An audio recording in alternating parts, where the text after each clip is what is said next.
be honest, is this physical TBR too ambitious for the fall? To me, fall starts September 1st, and honestly, these last few months of the year are my favorite.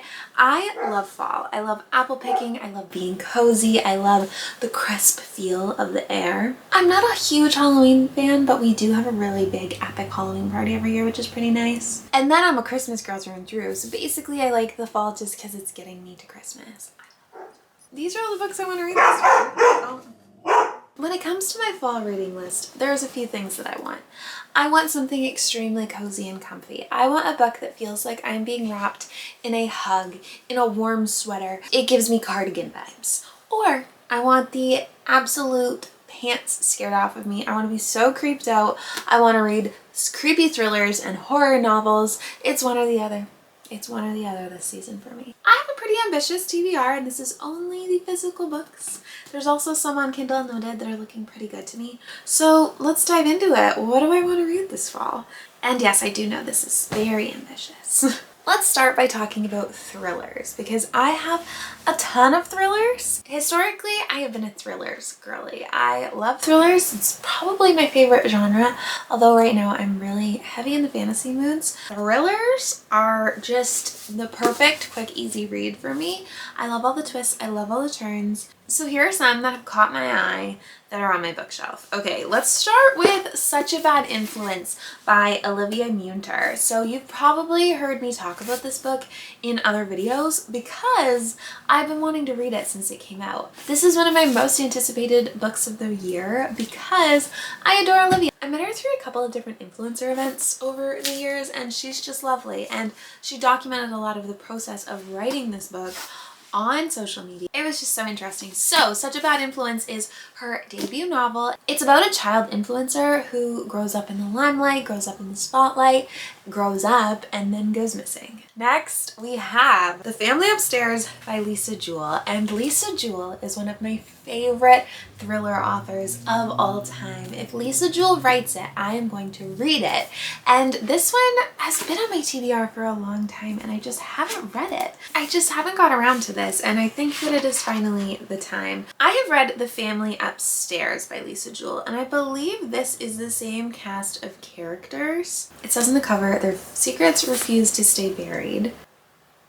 I just know that I love everything Lisa Jewell writes, so I want to read this. Ruth Ware's The It Girl. I have read The Woman in Cabin 10 and The Turn of the Key by her, and I really enjoyed both of them. This one is described as a claustrophobic spine tingler. It is an unputdownable mystery following a woman searching for answers a decade after her friend's murder. April is vivacious, bright, occasionally vicious, and the ultimate it girl. She pulls Hannah in, they become best friends, they have this little friend group, and then April is found dead. A decade later, Hannah is expecting her first child, and the man convicted of killing April has died in prison. Hannah is relieved to finally put the past behind her, but her world is rocked when a young journalist comes knocking and presents new evidence that the man may have been innocent. As Hannah reconnects with old friends and delves deeper into the mystery of April's death, she realizes that the friends she thought she knew all have something to hide,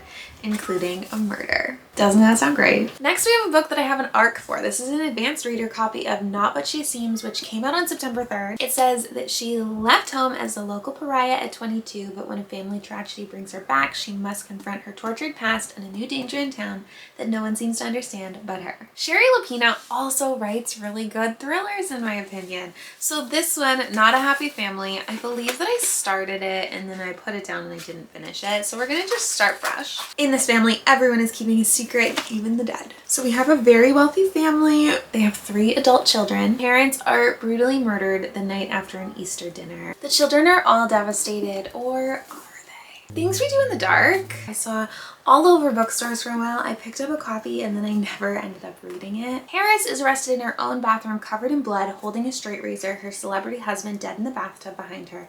She knows she'll be charged with murder, but as bad as this looks, that's not what worries her the most. The unwanted media attention now surrounds her. It's only a matter of time before someone from her old life recognizes her and destroys the new life she's worked so hard to build.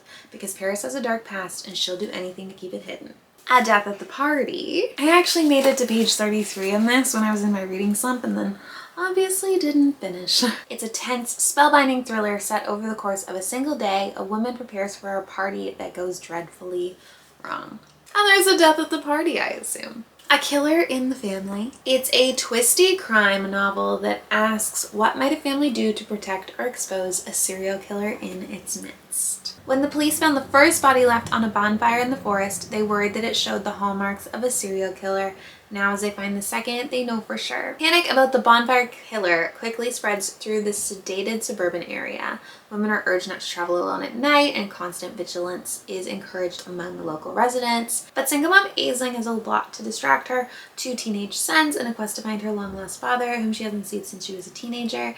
She decides to upload her DNA to an ancestry website. When she gets a match, she is filled with an anxious excitement that her questions about her father's disappearance from her life may finally be answered. But to her horror, it's not her father who's found her. It's a detective who informs her that her DNA is a close match for the bonfire killers. I might start with this. This sounds so good. I just saw Allie's aunt, Auntie Nancy, and she gave me a couple books to read. One was this one, The Stranger in Her House by John Mars. A stranger has infiltrated your family and now he's taking over. Auntie Nancy has very similar book taste to Allie and I, so anything she reads, I'm gonna read it too. And my last, oh no, I have 2 more.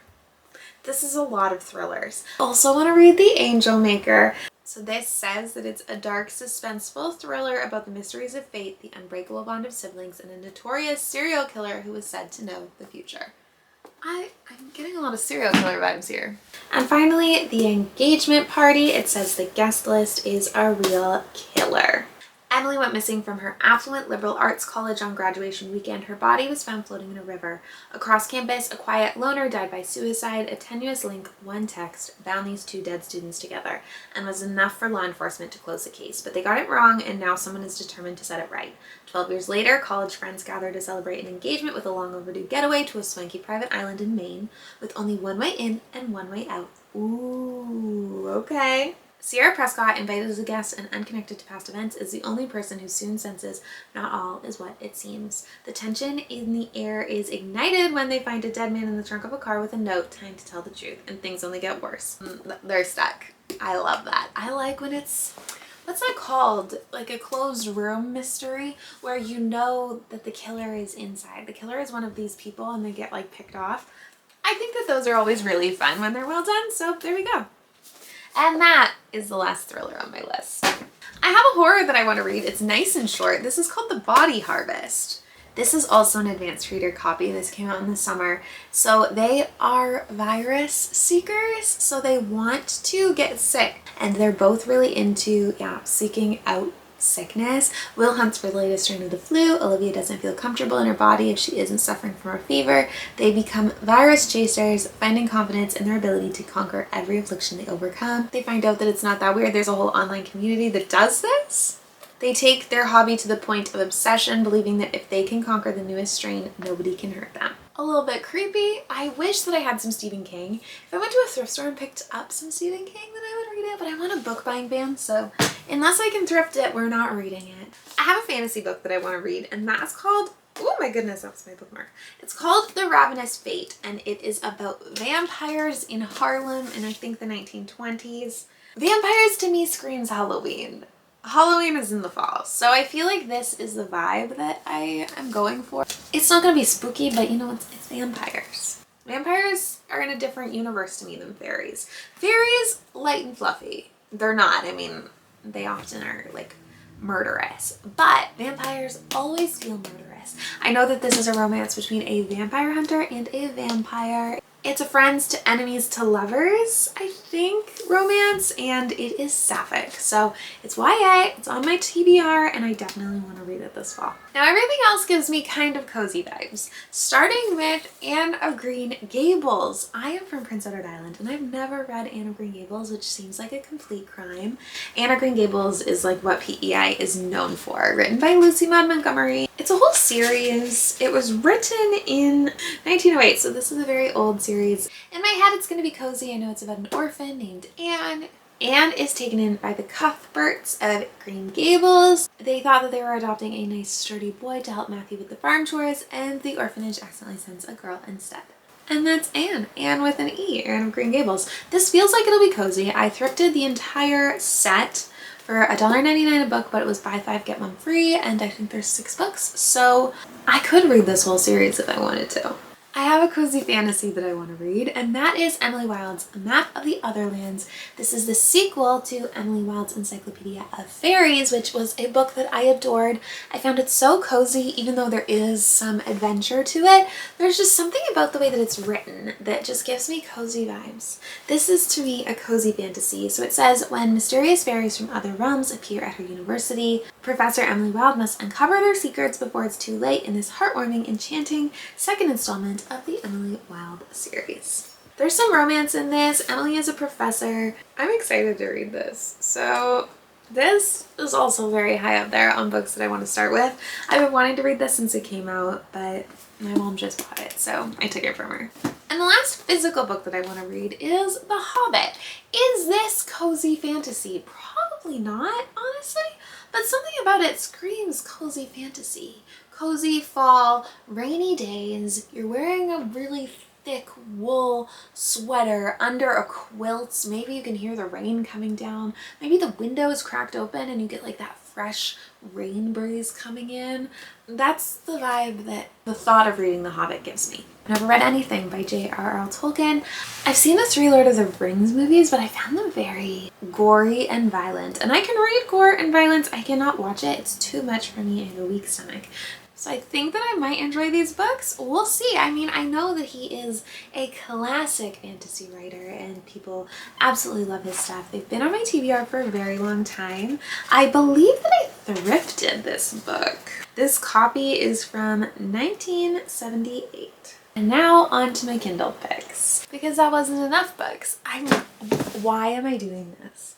Actually, this is a great way to get through a bunch of books that have been on my physical TBR. I think I'll make a short little video at the end of fall where I just hold up each book and I tell you if I read it or not, because I'm so bad at sticking to my TBR, guys. So I don't know why I'm doing this, but I want to read all of these, so we're doing this. These are all of my fall books. All right, we got the Kindle. What are the ebooks I want to be reading? So all of these books that I'm going to say are on Kindle Unlimited in Canada. I cannot guarantee that they're on Kindle Unlimited in other places because it differs, which I hate.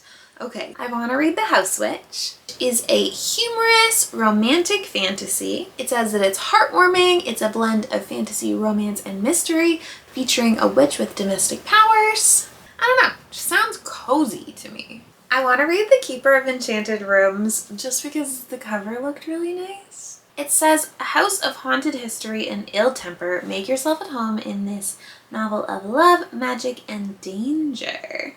I guess we're getting a little spooky with that one. Meeting Millie is a sapphic romance that takes place at Oxford University, and to me, Oxford University screams fall. I want to read The Lost Bookshop, which says that it is the most charming and uplifting novel of 2024 and the perfect gift for book lovers. Again, because the cover looks cozy. And then I also want to read Not Just Gal Pals, a sapphic small-town romantic comedy. And I think that that's where we'll leave this list because that is a lot of books. So how many of these am I going to read? I'm really not sure. I'm really excited though. I'm really excited to read just a ton of books that I have on my TBR because I have so many. I have such a huge physical TBR and my goal is for the rest of 2024 to finish as many of them as physically possible. And even looking at this giant stack and looking at the shelf I have next to me, I still have so many books on my TBR, guys. So what is on your fall TBR? Are you a cozy reader? Are you a romance reader? Are you a thriller reader for fall? What is your fall vibe? What is your autumn vibe? What's your autumnal feel? I want to know. I really do. So let me know down below. Let me know like your top book on your fall TBR and I will take note. I do take note of so many of the books that you guys suggest. I'm just on a book buying ban, guys, and I need to control myself and get this TBR under control. So this is me making a good dent in that to start. So I'm gonna put all of these books aside like I said, and I'm gonna see at the end of the fall how many of these I've actually read. Keep your fingers crossed for me that I read some of them, all of them, I don't know. All of them would be nice. I hope you're all having a great day, book buddies, and happy reading.